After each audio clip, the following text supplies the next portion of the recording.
శ్రీ మహాలక్ష్మి అష్టోత్తర శతనామావళి. ఓం ప్రకృత్యే నమః, ఓం వికృత్యే నమః, ఓం విద్యాయే నమః, ఓం సర్వభూతహితప్రదాయే నమః, ఓం శ్రద్ధాయే నమః, ఓం విభూత్యే నమః, ఓం సురభ్యే నమః, ఓం పరమాత్మికాయే నమః, ఓం వాచ్యే నమః, ఓం పద్మాలయాయే నమః, ఓం పద్మాయే నమః, ఓం శుచయే నమః, ఓం స్వాహాయే నమః, ఓం స్వాధ్యాయే నమః, ఓం సుధాయే నమః, ఓం ధన్యాయే నమః, ఓం హిరణ్మయే నమః, ఓం లక్ష్మీ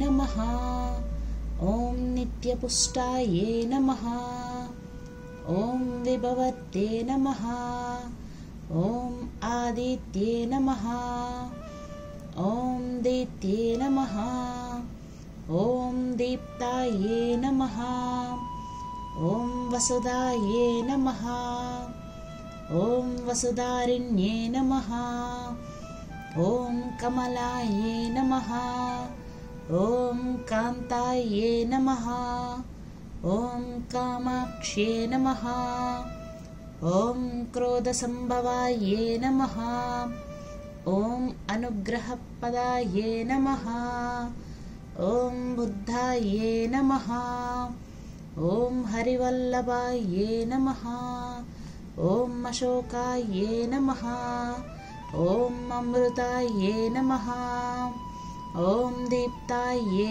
నమః, ఓం లోకశోకవినాశిన్యే నమః, ఓం ధర్మనిలయాయే నమః, ఓం కరుణాయే నమః, ఓం లోకమాత్రే నమః, ఓం పద్మప్రియాయే నమః, ఓం పద్మహస్తాయే నమః, ఓం పద్మాక్ష్యే నమః, ఓం పద్మసుందర్యే నమః, ఓం పద్మోద్భవాయే నమః, ఓం పద్మముఖ్యే నమః, ఓం పద్మనాభప్రియాయే నమః, ఓం రమాయే నమః, ఓం పద్మమాలాధారాయే నమః, ఓం దేవ్యే నమః, ఓం పద్మిన్యే నమః, ఓం పద్మగంధిన్యే నమః, ఓం పుణ్యగంధాయే నమః,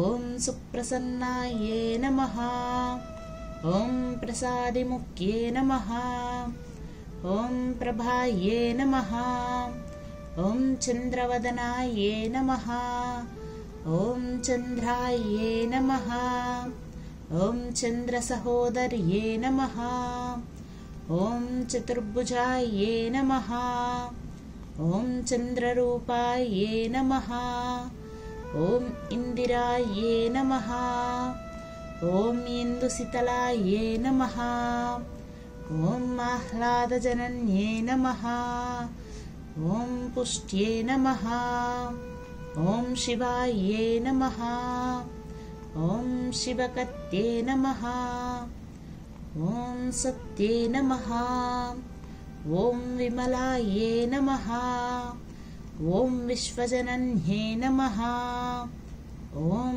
పుష్టాయే నమః, ఓం దారిద్ర్యనాశిన్యే నమః, ఓం ప్రీతిపుష్కరిణ్యే నమః, ఓం శాంతాయే నమః, ఓం శుక్లమాల్యాంబరాయే నమః, ఓం శ్రీయే నమః, ఓం భాస్కర్యే నమః, ఓం బిల్వనిలయాయే నమః, ఓం వరారోహాయే నమః, ఓం యశస్విన్యే నమః, ఓం వసుందరాయే నమః, ఓం ఉదారంగాయే నమః, ఓం హరిణ్యే నమః, ఓం హేమమాలిన్యే నమః, ॐ धनधान्यकत्ये नमः। ॐ सिद्धायै नमः। ॐ श्रेणसौम्यायै नमः। ॐ शुभप्रदायै नमः। ॐ रूपवेश्मगतानन्दायै नमः। ॐ वरलक्ष्मे नमः। ॐ वसुप्रदायै नमः। ॐ शुभायै नमः। ॐ हिरण्यप्राकारायै नमः। ॐ समुद्रतनयायै नमः। ॐ जयायै नमः। ॐ मङ्गलाय देव्ये नमः।